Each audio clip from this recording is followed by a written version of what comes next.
Hi everyone, welcome to the 2020 Homeless Memorial. My name is Lauren King. I am the Executive Director of Tarrant County Homeless Coalition. Thanks so much for joining us today as we remember people who have passed away over the past year while experiencing homelessness or while being served by one of our housing programs. 2020, wow, what a different year it was. And what a year filled with grief and sorrow and different feelings and experiences than we've had before. It makes the realization that people have passed away in isolation and under different circumstances than we've ever seen before, even harsher to understand and to realize and to come to terms with.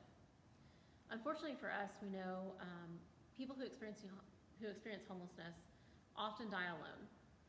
It's not something that we like to think about. It's not something that's pleasant to think about, but that's the reality for people experiencing homelessness a lot of the times.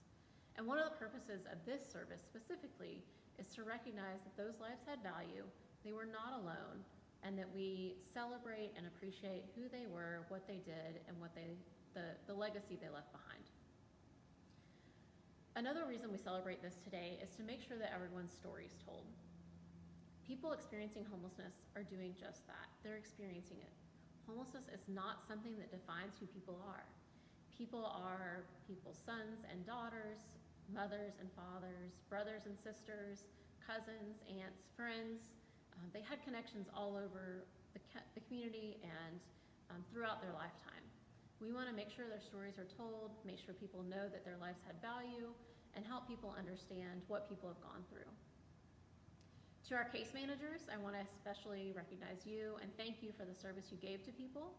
We know it's hard, and we know you that know the realities of homelessness every day that people face.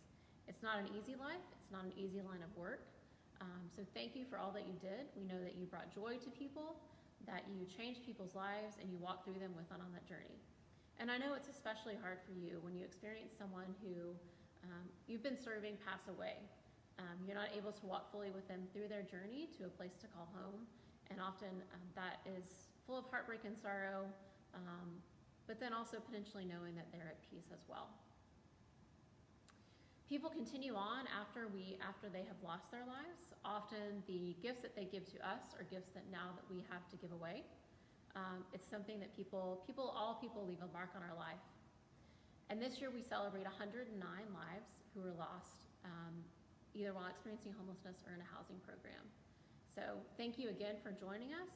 Thank you for celebrating with us. Thank you for knowing that people's lives matter and that we should remember them and appreciate them for the value that they have. I'm going to now turn it over to David Barnett, who's going to give us a message today. What a year 2020 has been. Here we are nearing its conclusion. Although this year certainly has been, shall we say, precocious, it is still subject to the same kinds of seasonal rhythms and transitions we experience every year. So, having persevered from January through November, we now find ourselves counting down the days of December. December is always a month of transition. The cool fall winds give way to a more biting and lingering cold. The life of the summer that gives us the autumn harvest succumbs to the lifeless gray of winter.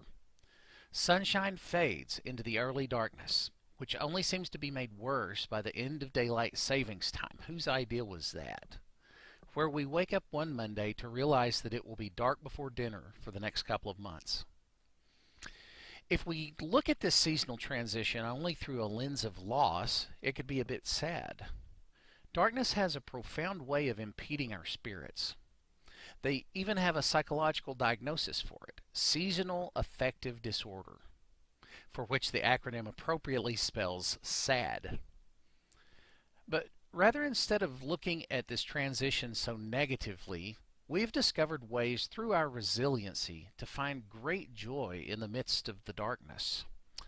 We embrace the warmth of a steaming bowl of soup, a crackling fire in the hearth, warm spices like cinnamon and nutmeg, and even pumpkin spice latte, things that simply don't bring us much comfort in the heat of July and August.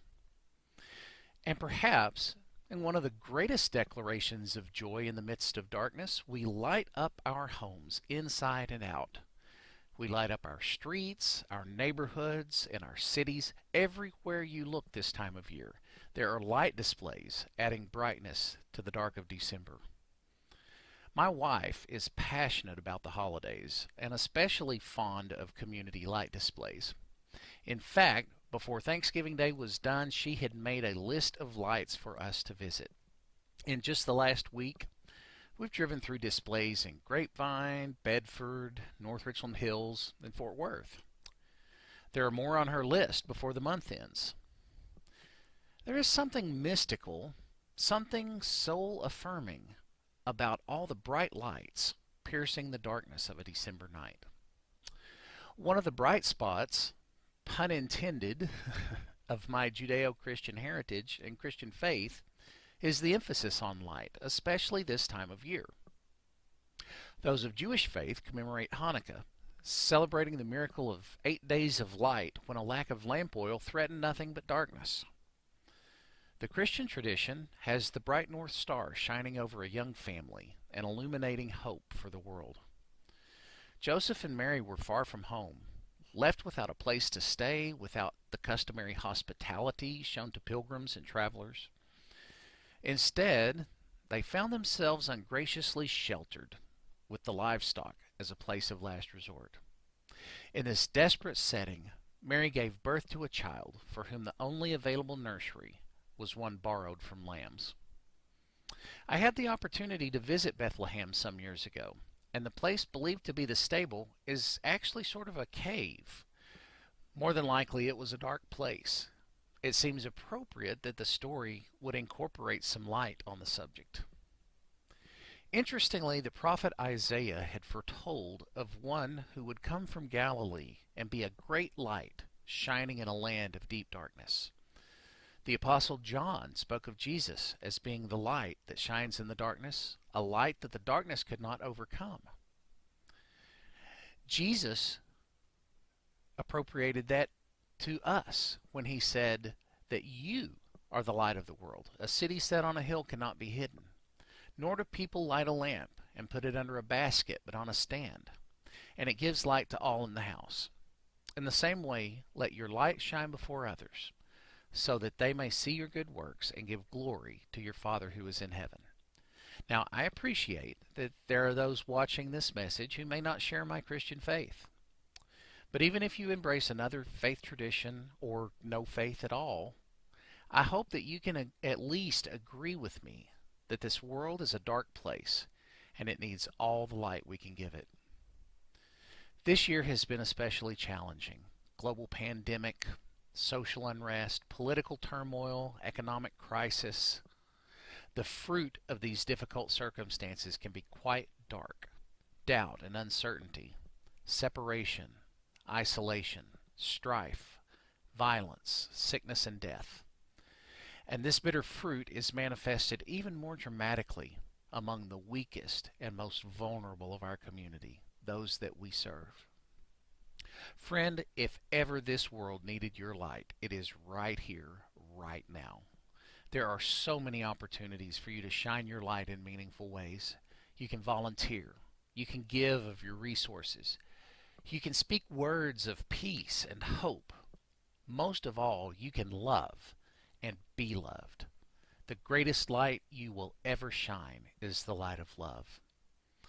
I believe it to be the great imperative of life and community with others, to love your neighbor as you love yourself. I leave you today with the words of a good person from an earlier time, someone who aspired to see our land become a kinder and gentler nation. Our late President George Bush was able to call us toward our better selves as a people in such a poignant way. He said it like this: "We're a nation of community, of thousands and tens of thousands of ethnic, religious, social, business, labor union, neighborhood, regional, and other organizations, all of them varied, voluntary, and unique. This is America.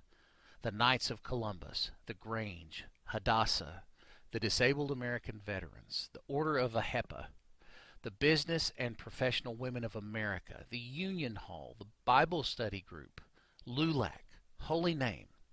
A brilliant diversity spreads like stars, like 1,000 points of light in a broad and peaceful sky."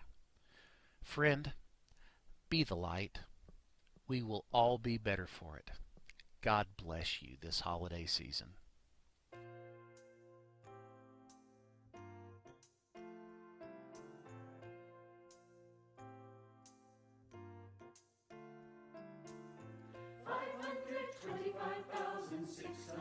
minutes, 525,000 moments so dear, 525,600 minutes. How do you measure a year? In daylights, in sunsets, in midnights, in cups of coffee, in inches, in miles, in laughter and strife. In 525,600 minutes, how do you measure a year in the life? How about love? How about love? How about love? Measuring love. Seasons of love. Seasons of love.